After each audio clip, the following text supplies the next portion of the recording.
Сәлеметсіңдер ме, құрметті оқушылар? Бүгін сендермен 4-ші сыныптың қазақ тілі пәнінен 4-ші тоқсанға арналған жиынтық бағалау тапсырмасын орындаймыз, яғни 90-дық жиынтық бағалау.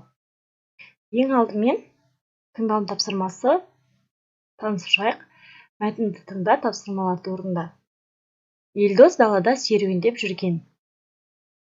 Кенет ол тоғай арасында жарқырап тұрған түрлі түсті оттарды байқады. Елдос ағаштардың арасымен ақырын барып қарады. Тоғай ішіндегі шағын алаңда үлкен тәрелкеге ұқсас бір ғажайып кеме тұр. Бір кезде Елдос өзіне қарай келе жатқан екі өзге ғаламшарлықты көрді. Олардың бойы аласа, денесі ақшыл-жасыл түсті, көздері үлкен екен. Елдос қатты қорықты. Бірақ олардың біреуі: «Сәлем, досым, біз шолпан ғаламшарынан келдік. Біз жерге қарай ұшып келе жатқан үлкен метеоритті байқадық. Жерге үлкен қауіп төніп тұр. Мұны жердегі барлық адамдарға хабарлау керек», деді. «Қалайша? Енді не істейміз?» деп айқайлап жіберген Елдос ұйқысынан оянып кетті. Ал көрейік, бірінші тапсырма бізде қандай екен? Бірінші сұрақ: мәтінге қай тақырып сәйкес келеді? Дұрыс жауабы Елдостың түсі. Неге? Себебі мәтінде тек ғажайып кеме жайында айтылмайды. Тек қана орманға саяхат туралы немесе тек қана Елдостың арман туралы айтылмайды. Бұл жерде осы оқиғаның барлығы Елдостың түсінде болғандықтан біз Елдостың түсі деген жауапты белгілейміз. Екінші: өзге ғаламшарлықтар жерге не себепті келіпті? Мәтінде жауабы тұр, иә.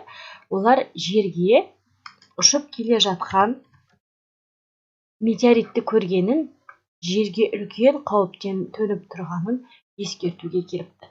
Оны мінеки мәтіндегі жаңағы өзге ғаламшарлықтың сөзінен байқайсыңдар. Үшінші тапсырма: мәтін бойынша сөйлемдерді толықтырып жаз. Елдос алаңда тұрған, мінеки қараңыздар, бұл қарамен белгіленіп тұрған, осы мәтіннен алып тұрған дұрыс жауабымыз. Елдос алаңда тұрған үлкен тәрелкеге ұқсас бір ғажайып кемені көрді. Келесі: одан екі өзге ғаламшарлықтар түсті. Үшінші: олардың бойы аласа, яғни өзге ғаламшарлықтарды сипаттап тұр, иә. Олардың бойы аласа, денесі ақшыл-жасыл түсті, көздері үлкен екен. Мінеки осылайша мәтіннен алып дұрыс жауаптармен сөйлемді толықтырасыңдар.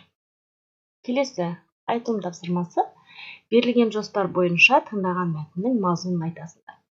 Мінеки мына жерде бізде жоспар алдын ала дайындалып берілген. Ал сендер сол жоспарға сай мәтінді мазмұндайсыңдар. Мен мінеки шағын мазмұндама мәтінін дайындап қойдым.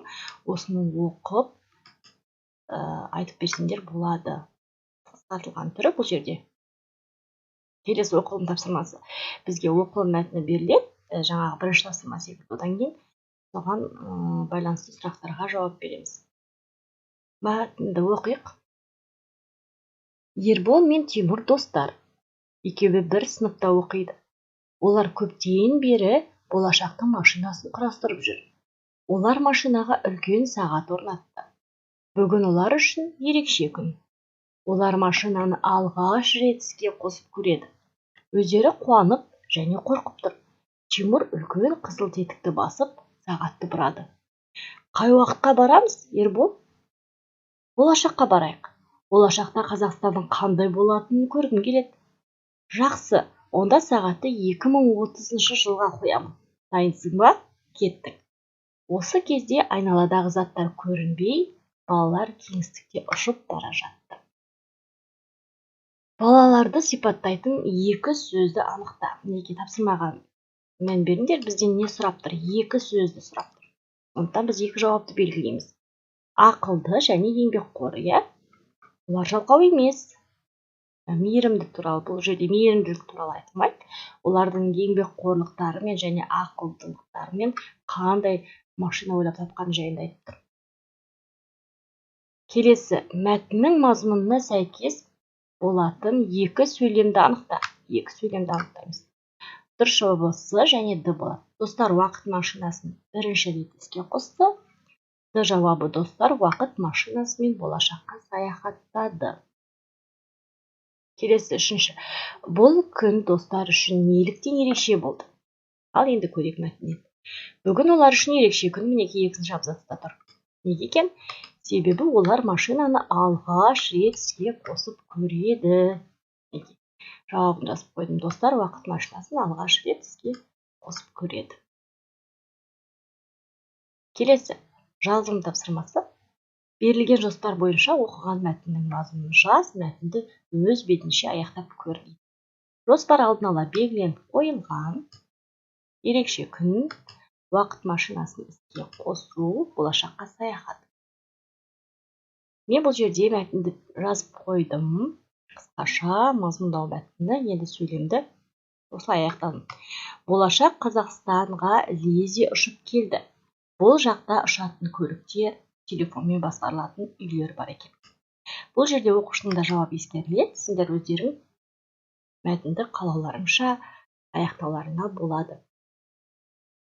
Мінекей осымен 4-ші сыныптың 4-ші тоқсанына арналған 90-дық жиынтық бағалау жұмысын орындадық. Тапсырмалармен танысып шықтық.